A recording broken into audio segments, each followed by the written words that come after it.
Well, Lewis, a very, very eventful and not in a good way weekend. We will start with 31-year-old Mohamed Bouhlel, who barreled through a crowd that was celebrating Bastille Day in Nice, France over the weekend, killing 84 people, injuring hundreds more. He was eventually shot and killed by police, but not before he started to fire his own weapon at police, who themselves were trying to aim at him with their weapons in order to neutralize him. Police were able to recover a magazine and a pistol and an empty grenade and a replica Kalashnikov and M16 rifles from the truck being driven by Bouhlel.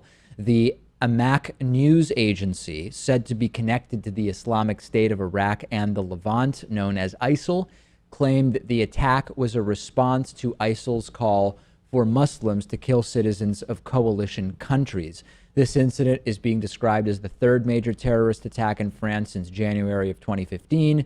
This is an individual who was not known to Tunisian authorities to hold radical or Islamist views, according to a number of sources, came from the Tunisian town of Msaken, which he last visited 4 years ago.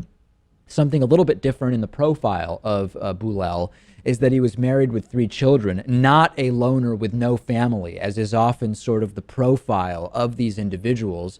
The reality is, though, Lewis, as we think about this, and a lot of people have emailed me and said, look at what's happening, David, we need to do X, we need to do Y, etc. The reality is that ISIL in Syria and Iraq is very likely to be practically destroyed sooner than later, probably 18 to 24 months, very, very likely. The problem is, and this sort of gets at the absurdity of Donald Trump calling for a declaration of war against ISIS or ISIL, which we'll talk about later, is that this type of sporadic and spread out incidents, these types of incidents in Europe and the US, are going to be very difficult to root out, even if you do operationally destroy ISIS in Syria and Iraq. And that is what is increasingly the realization of many countries in Europe, including France.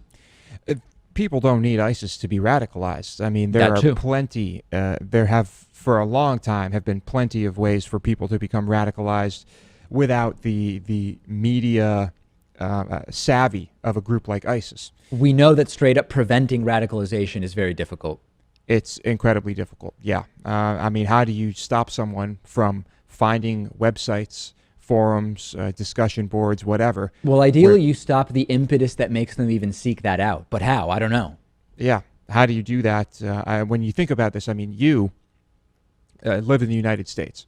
So you could pretend that you have just no, preference to the United States. You could say, well, I'm from Argentina. Argentina's my home. No matter what you learn that the U.S. has done, and this country does countless despicable things all the time. Yep. You would never get into a van and barrel down a street and kill as many people as you can. No. I mean, what type of person does that? Well, that is part of the issue when people look at France, right? Why is France in particular a huge battleground right now? Because as Lewis says, why do individuals go and take these actions? Many people might have negative feelings towards a country or a government or a group or whatever, but what is it that makes people go to the next step of real world violence? And I get a lot of emails saying, David, why is this happening in France? There are a number of reasons why France is increasingly a hub in this battleground. France has a history of violence in its encounters with the Middle East and North Africa.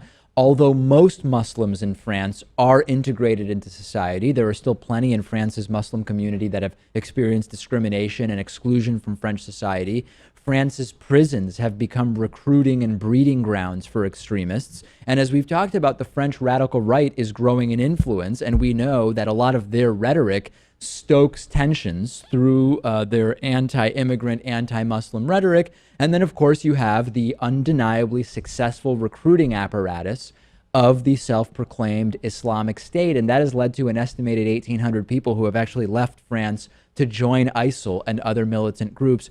I don't have the answer, but these incidents are happening way, way, way too frequently.